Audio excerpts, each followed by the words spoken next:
हाँ, कुछ कुछ पूछना है? पोस्टुलेट पढ़ाए थे कल 6, उसमें कुछ पूछना है? 6 पोस्टुलेट पढ़ाए थे, सबको समझ में आ गए? सिंपल थे वैसे तो, ठीक है। हाँ, एटम छोटा है क्योंकि सेल लिविंग में सबसे छोटा है, और एटम लिविंग होता है कि नॉन लिविंग होता है? नॉन लिविंग होता है। तो एटम से मिलके बनता है सेल। तो हाँ, क्योंकि जितना भी मैटर है, सेल अपने आप में क्या है? मैटर है। तो जितना भी मैटर है वो किससे बना है? एटम से बना है।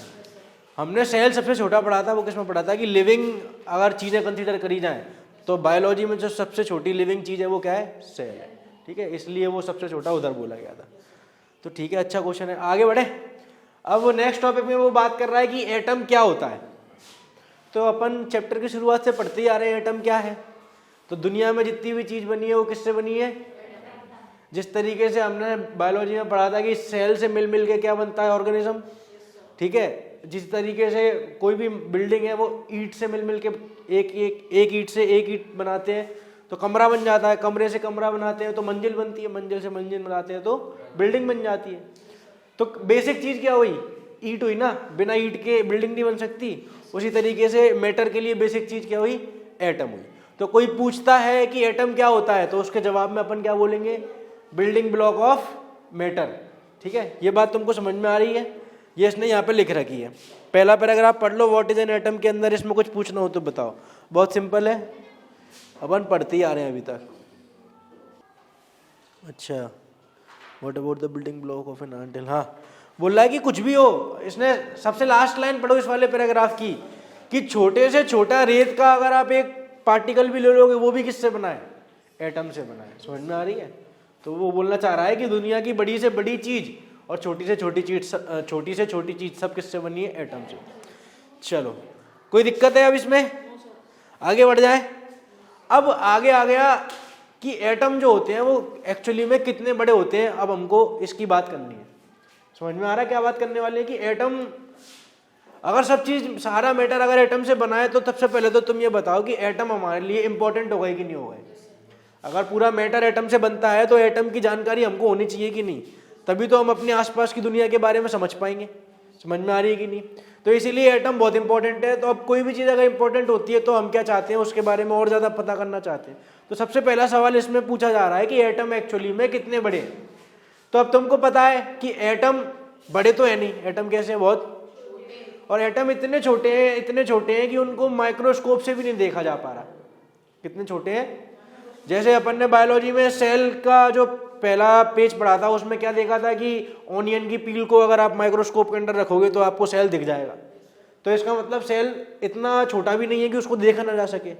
एटम तुम देखो बहुत छोटा होता है। तुमको राइट साइड पे जो इमेज दिख रही है ब्लू कलर की, ये उसके नीचे हेडिंग पढ़ो, क्या लिखा हुआ है? Surface of silicon. Surface of silicon मतलब कि सरफेस समझते हो, एक सतह।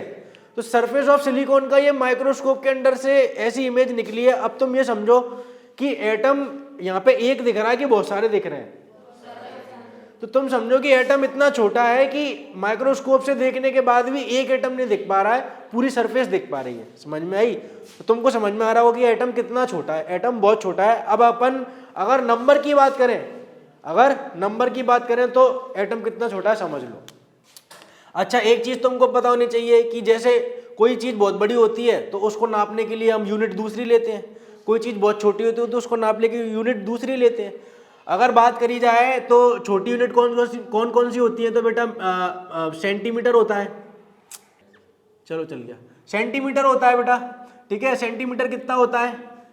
100 सेंटीमीटर में 1 मीटर होता है। अब तुमको पता है सेंटीमीटर जैसी चीजें अपन नॉर्मल लाइफ में जो ऐसे अपन फिगर बनाते हैं मैथ्स में, तो कितने होते हैं सेंटीमीटर वगैरह तुमको अंदाजा आएगा कितना होता है, ठीक है। ऐसे ही अगर अपन बात करें तो 1000 मिलीमीटर में क्या होता है? 1 मीटर होता है। नहीं, 1000 मिलीमीटर में क्या होता है? 1 मीटर। तो एक मिलीमीटर कितना छोटा हो गया? काफी छोटा हो गया। अगर मैं बात करूं 1 मीटर की तो 1 मीटर लगभग बेटा इतना हो जाएगा, मेरे हाथ के बराबर।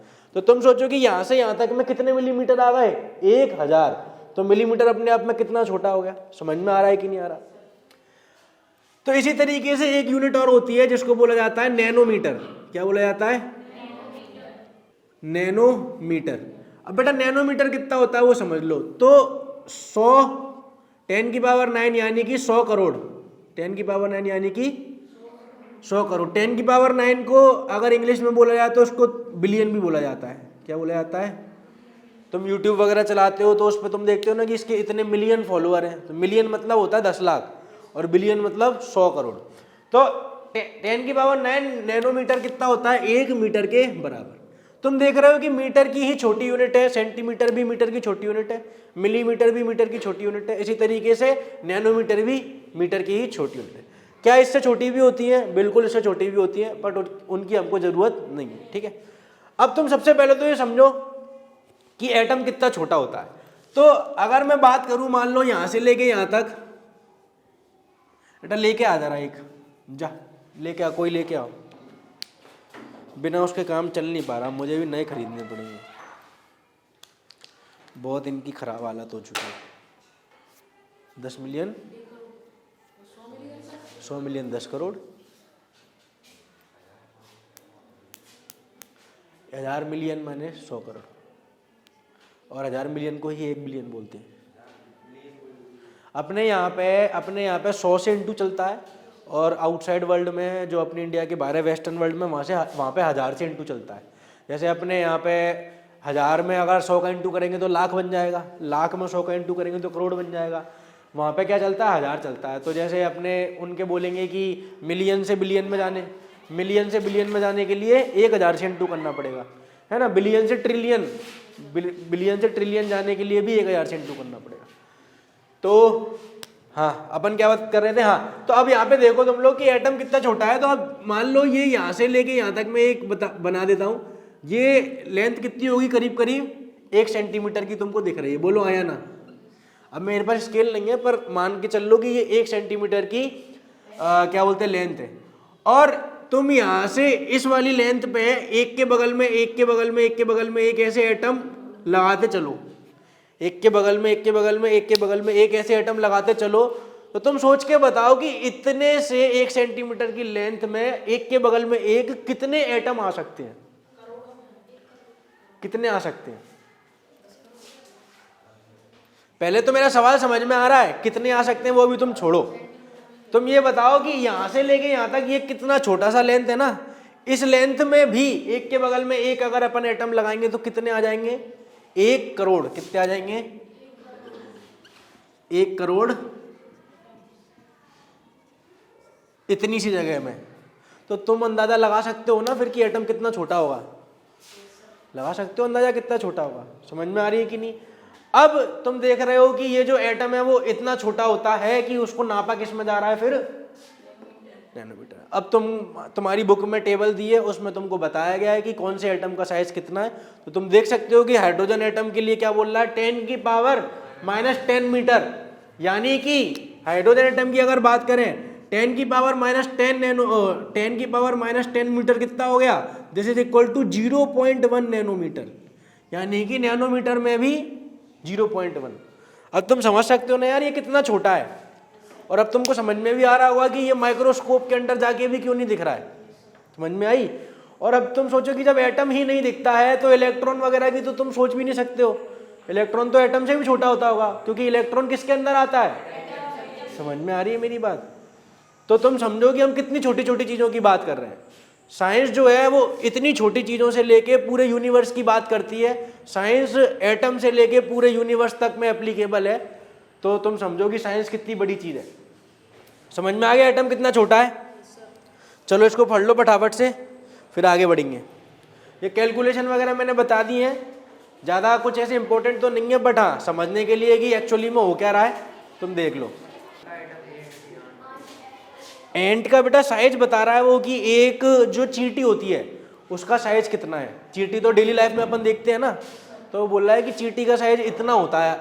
वो इसलिए बता रहा है, ये सब जो साइज है वो इसलिए बता रहा है जिससे तुम कंपेयर कर सको कि अगर चींटी इतनी बड़ी है तो एटम कितना छोटा है चींटी के सामने, वो ये बताना चाह रहा है। समझ में आ रही है? रेत का एक कण, ग्रेन ऑफ सैंड मतलब रेत का एक कण।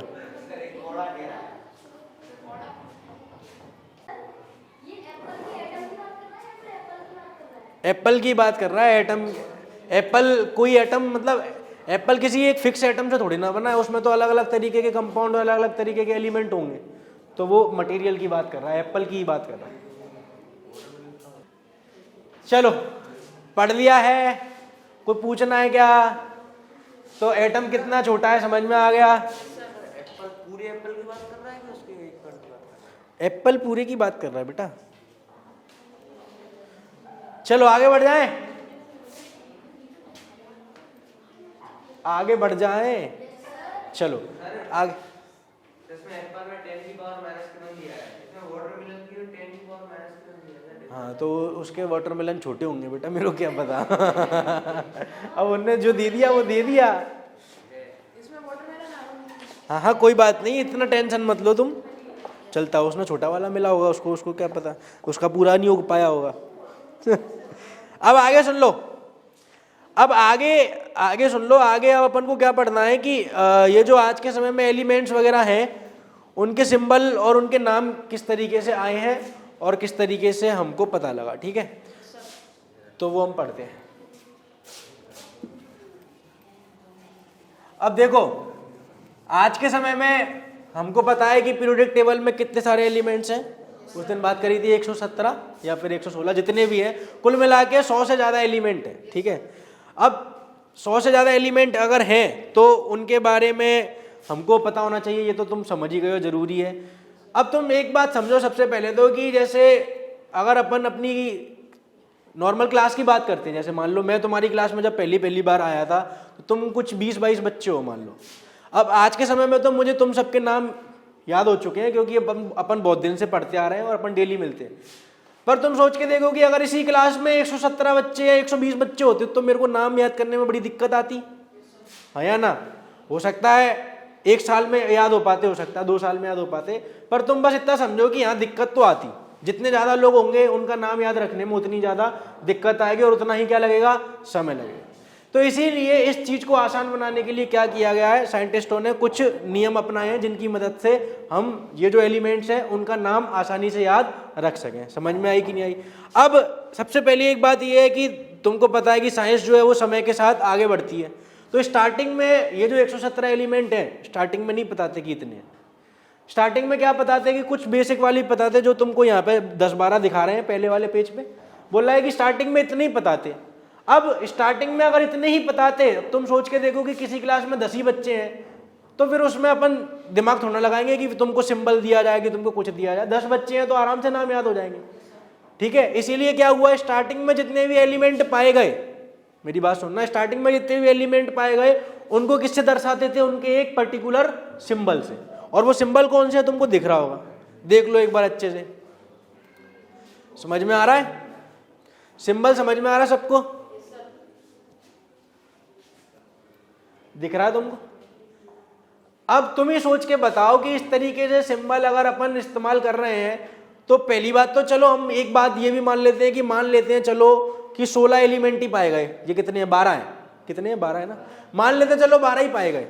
12 के वैसे तो अभी पता है कि 12 से भी ज्यादा मिलने वाले, पर मान लेते हैं 12 ही पाए गए। तो इन 12 का इस्तेमाल अगर सिंबल से हम करेंगे तो हमको कितनी दिक्कत आने वाली है, सोच के देखो।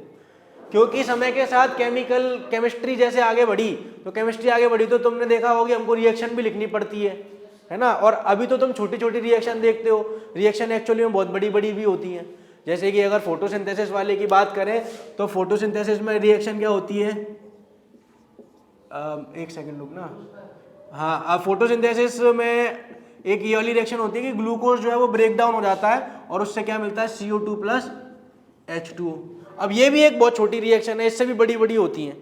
और अगर अपन बात करें कि जैसे इंडस्ट्रीज में अपन जैसे नए नए प्रोडक्ट बनाते हैं, कोई भी अगर केमिकल बनाया जा रहा है तो एक केमिकल को बनाने के पीछे हो सकता है हजारों रिएक्शन लगे। ऐसा हो सकता है और ऐसा होता भी है। समझ में आ रही है कि नहीं?